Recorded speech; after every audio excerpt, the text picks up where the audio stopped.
The Chessboard Killer, Inside the Mind of Alexander Pichushkin. Welcome to The Most Evil, where we delve into the minds of history's most notorious serial killers. Today we investigate the dark and twisted mind of one of Russia's most prominent serial killers, and the impact his actions had on society as we delve into the disturbing case of Alexander Pichushkin, popularly known as the Chessboard Killer. The violent circumstances of Alexander Pichushkin's early existence would later presage his decline into depravity. Raised in a chaotic and unstable home. According to reports, he had a tense relationship with his father, who was not around and was abused by his mother.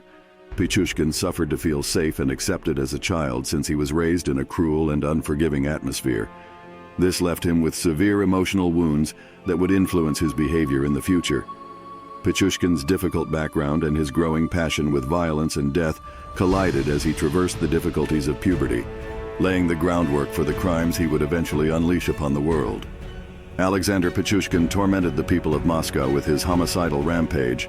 Between 1992 and 2006, Pichushkin preyed on victims in Bitsa Park by luring them into isolated locations under the pretense of friendship or company, then bludgeoning them to death with a hammer.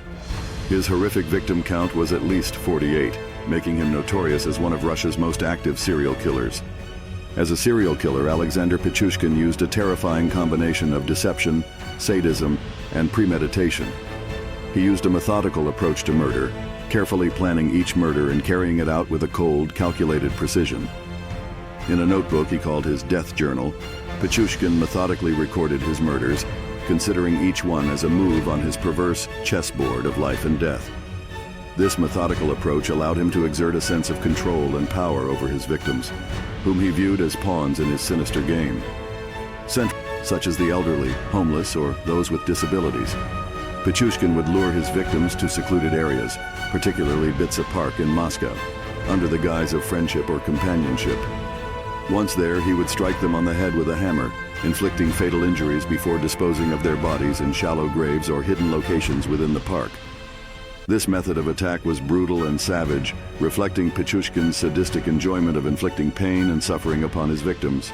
Furthermore, Pichushkin's methodology extended beyond the act of murder to include elements of psychological manipulation and deception. He would often befriend his victims, gaining their trust before ultimately betraying them in the most horrific manner imaginable.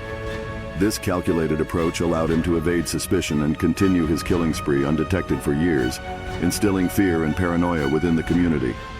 Pichushkin's ability to blend into society and mask his true intentions added an additional layer of complexity to the investigation, making it difficult for law enforcement to apprehend him until his eventual capture in 2006. Alexander Pichushkin's crimes were the subject of a meticulous and intricate inquiry.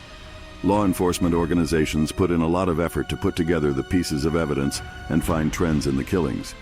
Building a case against Pichushkin, whose increasing aggression had left the city in a condition of fear and panic, required the use of surveillance film, witness statements, and forensic investigation. After avoiding detection for years, law enforcement officials eventually... Alexander Pichushkin was found guilty of 48 murders in 2007, and with our investigation into Alexander Pichushkin's life and misdeeds coming to an end, we are left with a sobering reminder of the darkness that exists within the human soul. The tale of Pichushkin serves as a warning about the terrible results of unrestrained violence and the significance of maintaining vigilance against the threat of evil in our midst. If you found this video insightful, don't forget to like, share, and subscribe to our channel for more content on true crime and psychological analysis. Remember to stay vigilant, and until next time, stay safe.